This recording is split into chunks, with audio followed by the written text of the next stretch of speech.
schon die Engel haben heute alle frei. Aber die kümmert das nicht.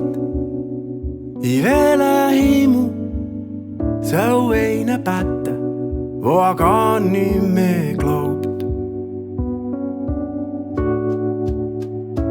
Ich begleite dich noch bis vor die Türe, an Rand vom Leichtsinn und von der Vernunft.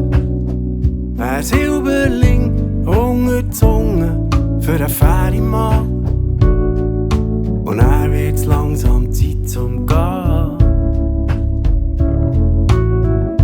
Und vielleicht hört das grosse Universum uns kleinen Fischen auch mal zu.